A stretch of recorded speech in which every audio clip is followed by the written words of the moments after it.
I'd like to very much express my gratitude to the Africa Judges and Jurists Forum, and especially to Dr. Justice Madbadzenge for their work in organizing this event, and especially in the work all of you are doing to bring to the attention of the public the contemporary threats that judges are facing in East Africa. Your honors colleagues, I want to start with a brief and hopefully not too boring overview of my mandate as Special Rapporteur on the independence of judges and lawyers. So, what is a Special Rapporteur? We're commonly called mandate holders. We're independent human rights experts who are appointed by the Human Rights Council of the United Nations. We do not work for the United Nations, but instead serve voluntarily as independent experts. There are thematic mandates that look at specific topics like the independence of the judiciary, but also issues such as torture, the right to health. They really range across all of the kinds of rights we have: civil and political, economic, social, and cultural. And then there are also some country mandates that focus on very particular countries. So let me tell you briefly about the main activities of a special rapporteur so that you get a sense of how you might engage with mandate holders if you would want to bring our attention to certain human rights issues. So we have really three main functions. The first is to address individual complaints of rights violations. And so people can send to me issues that are arising within my mandate. So things that are impacting the independence of judges or lawyers. And I then engage in a series of correspondence with the alleged violator state or non-state actor. And that's a process that results in a public statement called a communication. That's the first thing I do. And then the second is to conduct 2 official country visits annually. And these are at the invitation of the government. And I there report on in-depth and issues relating to the independence of judges and lawyers, and then make recommendations to address the concerns that arise. Finally, I produce 2 thematic reports per year. I prepare one and present it to the Human Rights Council in June, and then I prepare another and present it to the General Assembly in October. And those can touch on any issue relating to my mandate.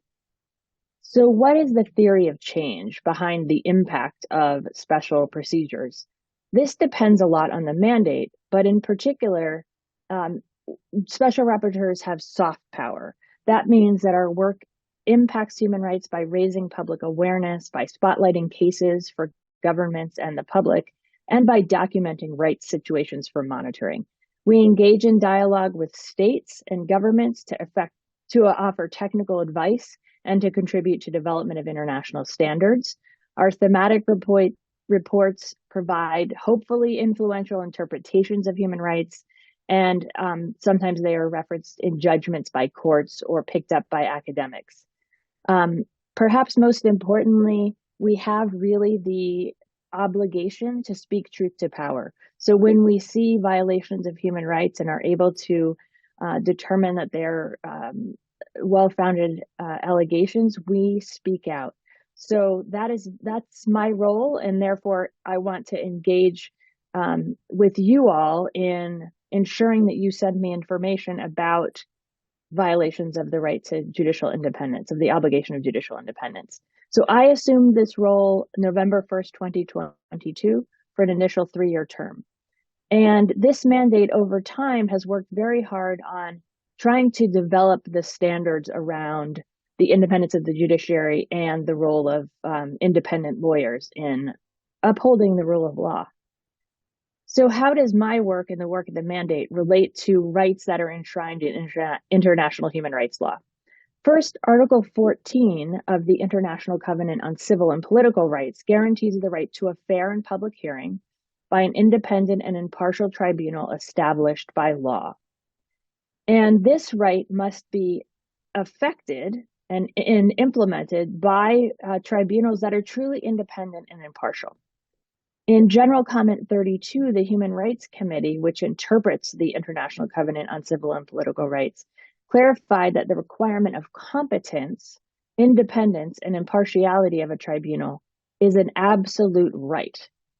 It cannot be subject to exception, and states must take specific measures to guarantee that independence.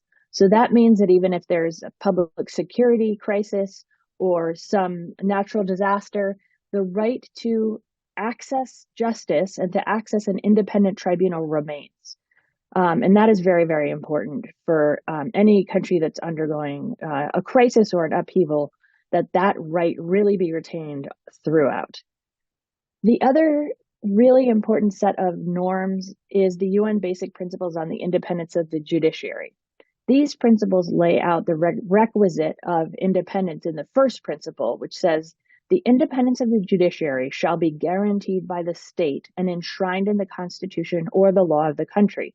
It is the duty of all government and other institutions to respect and observe the independence of the judiciary. So the principle of judicial independence derives from the core guarantees of the rule of law, in particular, the principle of the separation of powers. According to this principle, the executive, the legislature, and the judiciary constitute three separate and independent branches of government. Different organs of state have exclusive and specific responsibilities. By virtue of the separation, it's not permissible for any branch of power to overstep its bounds by invading the other sphere. Former special rapporteurs on the independence of judges and lawyers have underlined the independence of this principle, stating, quote, the principle of the separation of powers is the bedrock upon which the requirements of judicial independence and impartiality are founded. Understanding of and respect for the principle of the separation of powers is a sine qua non for a democratic state. At the international level, the sources of this law are to be found in conventional undertakings like those I've just discussed, customary obligations, and general principles of law. The underlying concepts of judicial independence and impartiality are general principles of law recognized by civilized nations in the sense of Article 38 of the Statute of the International Court of Justice. So that means that this basic set of principles applies no matter whether a government has ratified the International Covenant on Civil and Political Rights, because that right is so fundamental that it is enshrined in customary international law. The principle comprises both institutional independence and individual independence. Institutional independence is what we've been talking about. The judiciary as an institution has to be independent. And it also has to do with individual independence. And that is the requirement that judiciary and judges are not subordinate to other public powers, but they're also not subordinate to a political party, for example, or a sense of bias or discrimination that they might bring with them to the bench. A strong, impartial, and independent legal system plays a central role in guaranteeing individual rights. That is true of all protected rights, civil, political, social, economic, cultural, not just the ones that are enumerated in the different treaties. Judicial enforcement of rights is important for so many reasons, because such enforcement helps to articulate and develop the jurisprudence of rights, because enforcement can lead to reparations for those impacted by rights violations, and because enforcement moves rights claims from the theoretical to the concrete, demonstrating the power of individual and community rights against the might of states, companies, and other powerful actors. Judges who are not independent and impartial can't uphold rights claims without fear or favor. A judge, for example, who fears dismissal or harassment by the government will struggle to find that the state committed acts of torture or that arrest and harassment of those who protest against the government is a violation of the right to peaceful assembly. Judges who are partial can't constitute a bulwark against discrimination. Independence and impartiality, then, are requirements of a good quality justice system, which is an essential component to access to justice, which in turn is essential for realizing protected rights. The independent and impartial legal system is also a key pillar of a democratic system of government. The judiciary is one of the key institutions of the health of that guarantee the health of a democracy. Independent judges guarantee that the same laws are applied to everyone, and they ensure that nobody is above the law, whatever their level of power, wealth, or political status. They ensure that society is governed on the basis of predictable laws rather than the will of a leader. An autocratic system of government poses a potential threat to all of the rights enshrined under human rights law. If there's not an effective check on the might of the state, governments can be free to subject their opponents to surveillance, harassment, arbitrary detention, and even torture. This makes it all the more alarming that we're living in an age of rising authoritarianism and autocratization and democratic backsliding, in which the rule of law is coming increasingly under threat. Protecting the independence and impartiality of the judiciary is a vital means of shoring up rights-promoting systems, as well as ensuring that individual right claims receive a fair hearing. Given the centrality of independent judges to the realization of human rights, what threats to judicial independence should we be alert to? Well, I think you've already spoken about potentially all of them, but I'll just talk about a few of them that I've seen in the course of my work as a special rapporteur. And there are two specific ways that I've seen autocratizing governments or backsliding governments attempt to capture, undermine, and neutralize judges by undermining systemic controls that ensure the separation of powers and by harassing and attacking the credibility of judges and the justice system. Would-be autocrats erode the separation of powers in an attempt to make judges of one mind with the government so that they won't restrict or challenge the exercise of its authority. One way this may be accomplished is by introducing new limits on the power of courts to review the legality of executive or legislative action. Governments may also improperly assume control over disciplining judges, either indirectly by influencing the composition and conduct of judicial councils, which are often responsible for such matters, or directly by seizing the power to sanction and remove judges from office, or by threatening impeachment against judges for reasons relating to politics. Additionally, judicial independence may be undermined through changes presented as reforms to the nature or composition of courts. Political actors may take increased control of judicial appointments and promotion, or alter judicial term limits. It's important to note that countries enjoy a wide discretion in the constitutional models they adopt, including, of course, the structure and composition of their courts. And court reform may be pursued for a wholly legitimate and rights-enhancing aim, but any reform process must not have a negative impact on judicial independence. When assessing whether court reforms have undermined judicial independence, the full picture is relevant, including the mode of appointment of a court's members, their term of office, the existence of guarantees against outside pressure, and whether the particular court presents an appearance of independence. In addition to undermining independence by eroding the separation of powers, political leaders may discredit, harass, and attack judges so that they fear to make decisions that will attract the ire of politicians. And when they do, they may not be trusted or supported by the people. In General Comment 32, the Human Rights Committee made clear that states must protect judges against intimidation. But in countries around the world, we see that judges are subject to threats and attacks, both in person and online. And many states fail to provide adequate protection for judges or accountability for perpetrators of such attacks. Even worse, we see governments themselves, government officials, who are sometimes the very sources of harassment. States can undermine judges' credibility and status in society by making public statements that denigrate judges, that also may even just attack the legal profession more broadly.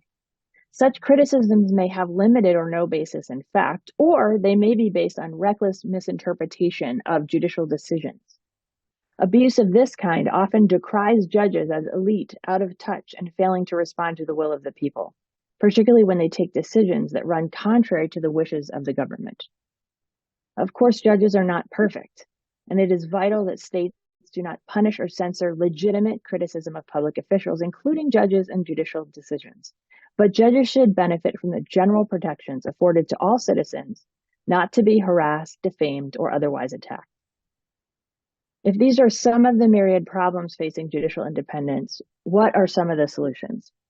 The first is to remain vigilant to threats and to respond to them. And I think this is especially important for the bar, because the bar has a crucial role to play in defending the role of independent judges. to ensure that judicial reforms are appropriately questioned, debated, and challenged when they seem to be an encroachment on independence, and to ensure that individual judges receive support and protection when they fall victim to unwarranted attacks. In my role as Special Rapporteur, I'm committed to ensuring that concerns about attacks on individual judges are brought to the attention of governments and the international community, as well as highlighting patterns and identifying and disseminating best practices for combating such threats while upholding human rights. It is also necessary that courts and contemporary legal orders are not left to defend their role in liberal democracies on their own. Civil societies and the bar can help protect domestic courts in a bottom-up approach, pushing to highlight the importance of independent courts for overall peace, freedom, and legal certainty. And there are other important positive steps to be taken. Many actors who want to undermine judicial independence have claimed an alignment with the people against elite judges. As advocates for the rule of law, we must look for a way to counter this narrative. But there is some truth in the argument that conventional legal systems can be remote, alienating, and often inaccessible to many. If we want the rule of law to remain a sufficiently potent force to protect democracy, we must democratize the rule of law. This involves ensuring that legal principles are understandable, effective, and potent, that legal systems offer solutions to the justice problems that people encounter in their daily lives, and that everyday people can understand, access, and support the judges in their country who protect their rights on a daily basis. I look forward to the discussion, and I thank you again for this opportunity to be with you.